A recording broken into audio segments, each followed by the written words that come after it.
Okay, so we are here in the same landscape in the southeastern Las Vegas Valley, basically. And it's the same kind of place I've been. My face is the same. I'm kind of shooting this in the same way from my phone.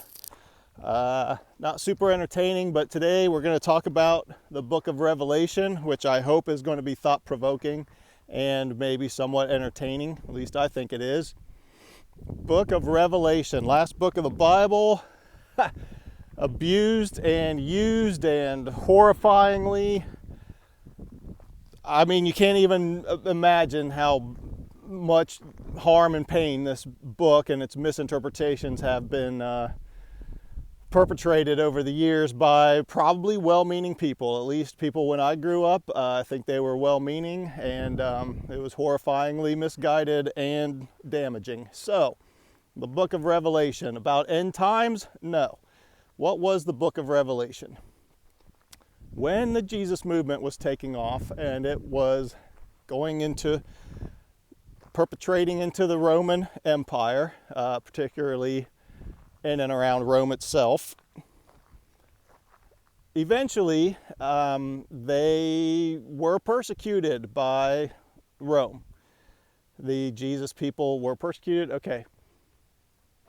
Now, it was such a bad persecution, Jesus people were being dragged out of their homes and killed. And this was happening, and why, if you were a Jesus person, would you have pretty much put up with that and, not fought back or whatever? Well, here's the deal.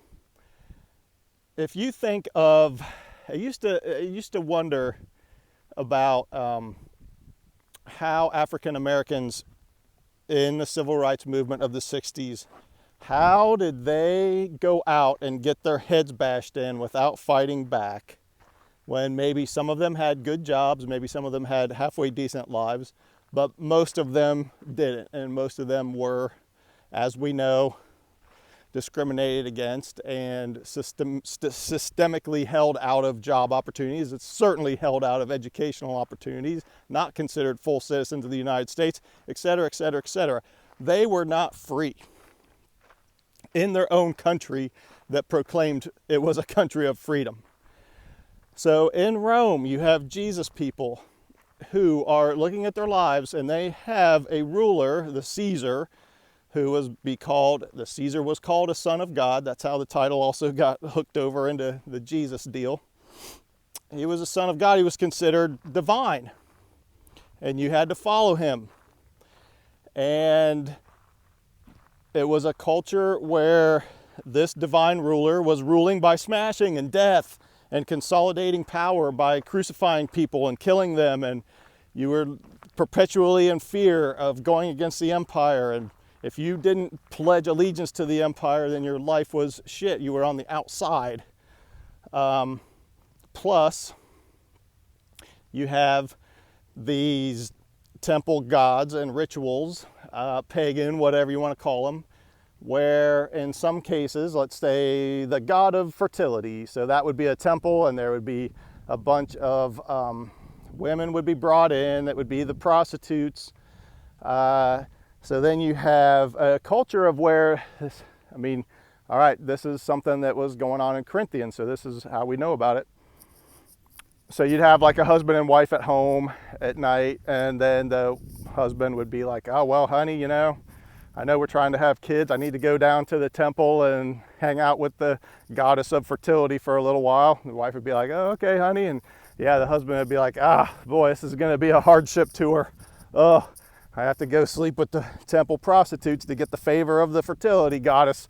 And the wife's like, okay, honey. And then the man slams things and trudges out of the house. Oh, I can't believe I got to do this. Of course, this system benefited these men and whatever. I'm sure the women knew what was going on. It wasn't a big secret. Anyway, the Jesus people in this culture are looking at things like that, and they're like, well, that's kind of messed up. Paul and his buddies come around town, and they're like, well, Caesar's not God. God was this guy who was crucified and executed and hung on a cross under Rome in Palestine, backwards, no account Palestine,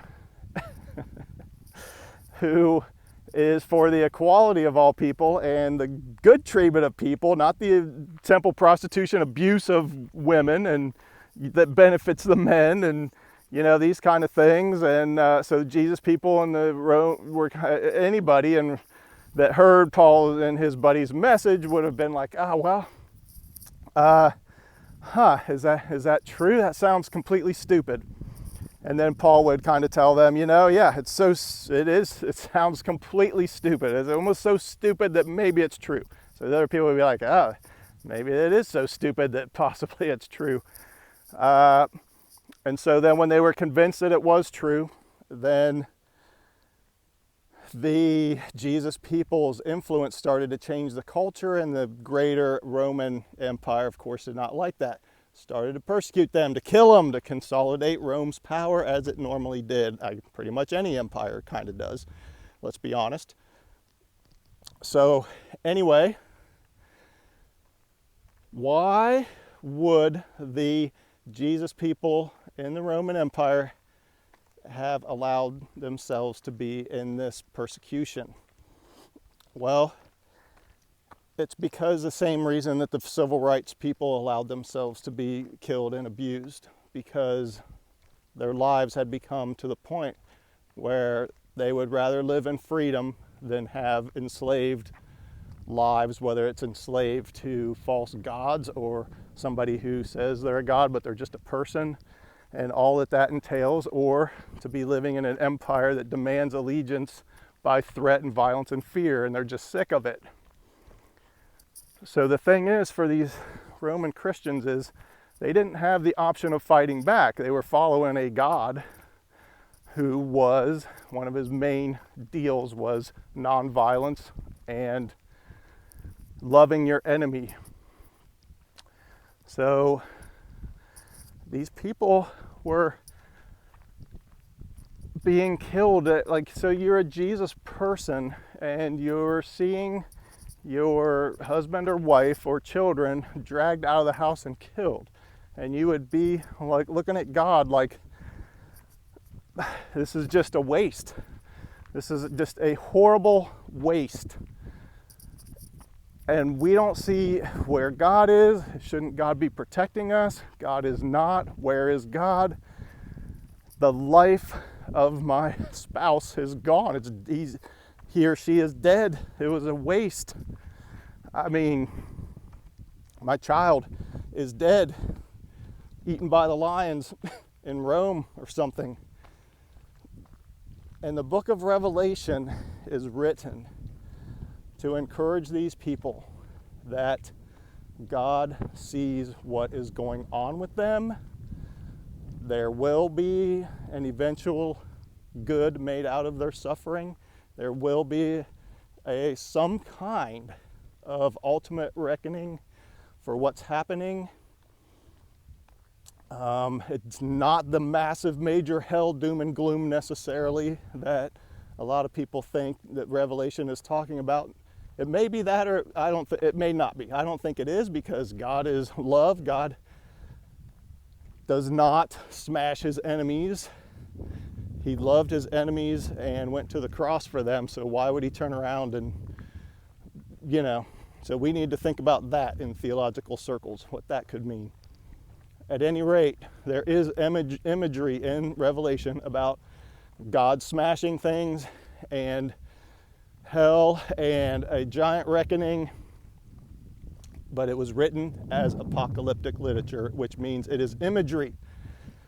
Now, when swords are being used, those are also symbolic of love. It's a flip.